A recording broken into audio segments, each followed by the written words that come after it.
বাংলা দখল করতে মরিয়া বিজেপি শিবির, তাই বারে বারে দিল্লি থেকে কেন্দ্রীয় নেতৃত্ব এখানে ছুটে আসছে। আর এবারের ২৪-এর লোকসভা বিজেপির কাছে সবচেয়ে গুরুত্বপূর্ণ হলো মুসলিম ভোট। তাদের ভোটে যাতে রাজ্যের শাসক দল কোনো মতেই কামড় বসাতে না পারে, তার জন্য যা যা করার দরকার তা করতে কোনো কিছুই বাদ রাখছে না। নির্বাচন ঘোষণার আগে কেন্দ্রের মোদী সরকার মুসলিমদের জন্য বেশ কিছু সুযোগ সুবিধার কথা তুলে ধরেছিলেন। এবার তাদের নিরাপত্তা দিয়ে ভোট কেন্দ্রে নিয়ে গিয়ে ভোট করানোর কথা জানালেন এক বিজেপি নেতা।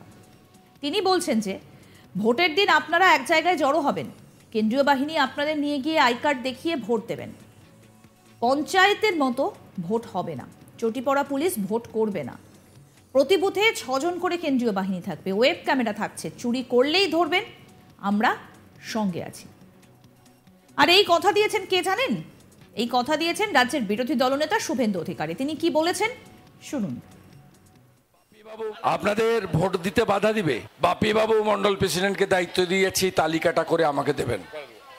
আপনারা ভোটের দিন এক জায়গায় জড়ো হবেন, কেন্দ্রীয় বাহিনী আপনাদের নিয়ে গিয়ে আই কার্ড দেখিয়ে ভোটদান করবেন, গণতান্ত্রিক অধিকার। পঞ্চায়েতের মতো ভোট হবে না, চটি পড়া পুলিশ ভোট করবে না। প্রতি বুথে ৬ জন করে কেন্দ্রীয় বাহিনী থাকছে, ওয়েব ক্যামেরা থাকছে, চুরি করলেই ধরবেন, আমরা সাথে আছি। গত বুধবার বহরমপুরে দলীয় প্রার্থীর সমর্থনে সভা করতে আসেন বিরোধী দলনেতা শুভেন্দু অধিকারী। সেখান থেকে উত্তরবঙ্গ ইস্যুতে মুখ্যমন্ত্রী এবং অভিষেক ব্যানার্জিকে কটাক্ষ করেন শুভেন্দু অধিকারী। আমরা জানি এই মুহূর্তে ভয়ানক ঘূর্ণিঝড়ের কবলে পড়েছিল উত্তরবঙ্গ, আর সেই প্রাকৃতিক দুর্যোগ নিয়েও রাজনীতির পারদ চড়ছে। ঘটনাস্থল ঘুরে দেখেন মুখ্যমন্ত্রী, তিনি রাতেই সেখানে পৌঁছে যান। যদিও শুভেন্দু বাবুর কথায় ওখানে ছবি তুলতে গিয়েছিলেন মমতা ব্যানার্জি। তিনি আরও বলেন, মুখ্যমন্ত্রী ও তার ভাইপো উত্তরবঙ্গকে ঘৃণা করেন, মুখ্যমন্ত্রী একটা নির্লজ্জ বলেও কটাক্ষ করেন তিনি। সত্যি কোথাও যেন কটাক্ষের অন্য ভাষায় কোনো লাগামই থাকছে না।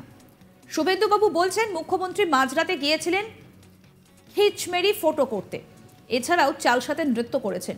যখন খোলা আকাশের নিচে মানুষ রাত কাটাচ্ছে তখন মুখ্যমন্ত্রী এইসব করছেন। এছাড়াও তিনি বলছেন, তার অনুরোধে রোটারি ক্লাব ক্ষতিগ্রস্তদের কাপড় আর ঘর দিয়েছে, এনজিও এগিয়ে এসে মশারি দিয়েছে। পাশাপাশি মমতা ব্যানার্জি বিভাজনের রাজনীতি করেন বলে অভিযোগ করেছেন শুভেন্দু। তিনি বলেন, ভোটের আগে মুখ্যমন্ত্রী চার্চে গিয়ে উস্কানি দিয়েছেন, বিভাজনের রাজনীতি করেন মমতা, অভিযোগ শুভেন্দু। তার কথায় ফের সিএএ এনআরসি ইস্যুটা সামনে আসে। শুভেন্দুবাবু বলেন, মমতা ব্যানার্জির জন্য সিএএ কে বিকৃত করে এনআরসির নাম দেওয়া হচ্ছে। আসুন শোনাই কি বলছেন বিরোধী দলনেতা শুভেন্দু অধিকারী। মুখ্যমন্ত্রী এবং তার ভাইপো উত্তরবঙ্গকে ঘৃণা করেন। মুখ্যমন্ত্রী একটা নির্লজ্জ। তিনি মাঝরাত্রে গেছিলেন তো খিচমেরি ফটো তোলার জন্য ময়নাগুড়ি জলপাইগুড়ি, এবং তার কালকে তিনি ওখানে চাল সাথে নৃত্য করেছেন। যখন ১,৫০০ থেকে ২,০০০ লোক খোলা আকাশের নিচে রাত্রি যাপন করছে, আমার অনুরোধে রোটারি ক্লাব সেখানে পেশেন্টদেরকে কাপড় দিয়েছে, ফল দিয়েছে।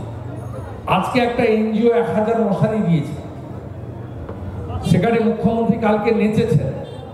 আর মুখ্যমন্ত্রী ভোটের জন্য চার্চে গিয়ে খ্রিস্ট ধর্মের লোকেদেরকে উস্কানি দিয়েছেন। চার্চে গেছেন, প্রেয়ার সবাই করতে পারে। আমরাও মনে করি যে কোনো ধর্মীয় স্থান প্রত্যেকটা নিজ নিজ ধর্মের লোকের কাছে পবিত্র জায়গা, কিন্তু সেখানে তিনি বক্তৃতা করেছেন বিশপকে পাশে বসিয়ে, এবং নাম না করে ভারতীয় জনতা পার্টিকে আক্রমণ করেছেন। এই মুখ্যমন্ত্রী বিভাজনের রাজনীতি করেন। এই মুখ্যমন্ত্রীর জন্যই সিএএ কে বিকৃত করে এনআরসির নাম দিয়ে হাজারদুয়ারি এক্সপ্রেস, একটা হেরিটেজ ট্রেন, তাকে জিয়াগঞ্জে আগুন লাগিয়ে পোড়ানো হয়েছিল। আপনারা কেন এত তাড়াতাড়ি ভুলে যান এসব কথা? কেন ভুলে যান বেলডাঙ্গা রেজিনগরের স্টেশন জ্বালিয়ে দেওয়ার কথা? এর জন্য দায়ী এই মুখ্যমন্ত্রী। অন্যদিকে তিনি বলেন, মমতা ব্যানার্জির জন্য ২ কোটি বেকার তৈরি হয়েছে। রাজ্যের মুখ্যমন্ত্রীর সংখ্যাতত্ত্বের জ্ঞান নেই বলেও কটাক্ষ করেন। শোনাবো আর কি বললেন বিরোধী দলনেতা শুভেন্দু অধিকারী। মমতা ব্যানার্জির জন্য পশ্চিমবঙ্গে ২ কোটি বেকার তৈরি হয়েছে, তার আগে হিসাবটা দিই। সংখ্যাতত্ত্ব জ্ঞান এই মুখ্যমন্ত্রীর নেই। সেই কারণে তিনি বলেন ১৫০০ কেজি ওজনের বাচ্চা জন্মগ্রহণ করে। পৃথিবীর দেশের সংখ্যা ১১৭০, এবং দমকলে বলেছে দমকলেতে সভাতে বলেছে যে 1500 কেজি ওজনের বাচ্চা জন্মগ্রহণ করে। বাংলা দখল করতে মরিয়া বিজেপি শিবির, তাই বারে বারে দিল্লি থেকে কেন্দ্রীয় নেতৃত্ব এখানে ছুটে আসছে। আর এবারে 24 লোকসভা বিজেপির কাছে সব থেকে গুরুত্বপূর্ণ হলো মুসলিম ভোট। তাদের ভোটে যাতে রাজ্যের শাসক দল কোনো মতেই কামড় বসাতে না পারে, তার জন্য যা যা করার দরকার তা করতে কোনো কিছুই বাদ রাখছে না। নির্বাচন ঘোষণার আগে কেন্দ্রের মোদী সরকার মুসলিমদের জন্য বেশ কিছু সুযোগ সুবিধার কথা তুলে ধরেছিলেন। এবার তাদের নিরাপত্তা নিয়ে ভোট কেন্দ্রে নিয়ে গিয়ে ভোট করানোর কথা জানালেন এক বিজেপি নেতা, তিনি শুভেন্দু অধিকারী। কি বললেন শুভেন্দু অধিকারী, শোনাবো। আপনাদের ভোট দিতে বাধা দিবে? বাপি বাবু মন্ডল প্রেসিডেন্টকে দায়িত্ব দিয়েছি, তালিকাটা করে আমাকে দেবেন। আপনারা ভোটের দিন এক জায়গায় জড়ো হবেন, কেন্দ্রীয় বাহিনী আপনাদের নিয়ে গিয়ে আই কার্ড দেখিয়ে ভোটদান করবেন, গণতান্ত্রিক অধিকার। পঞ্চায়েতের মতো ভোট হবে না, চটি পরা পুলিশ ভোট করবে না। প্রতি বুথে 6 জন করে কেন্দ্রীয় বাহিনী থাকছে, ওয়েব ক্যামেরা থাকছে। চুরি করলেই ধরবেন, আমরা সাথে আছি। আর কি বললেন শুভেন্দু অধিকারী, আসুন শোনাই। মুখ্যমন্ত্রী এবং তার ভাইপো উত্তরবঙ্গকে ঘৃণা করেন।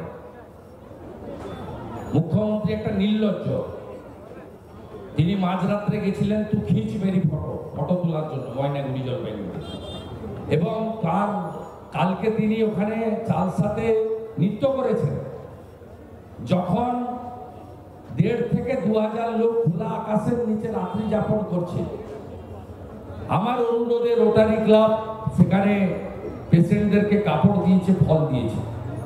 আজকে একটা এনজিও 1000 মশারি দিয়েছে। সেখানে মুখ্যমন্ত্রী কালকে নেচেছেন। আর মুখ্যমন্ত্রী ভোটের জন্য চার্চে গিয়ে খ্রিস্ট ধর্মের লোকেদেরকে উস্কানি দিয়ে এসছেন। চার্চে গেছেন, প্রেয়ার সবাই করতে পারে।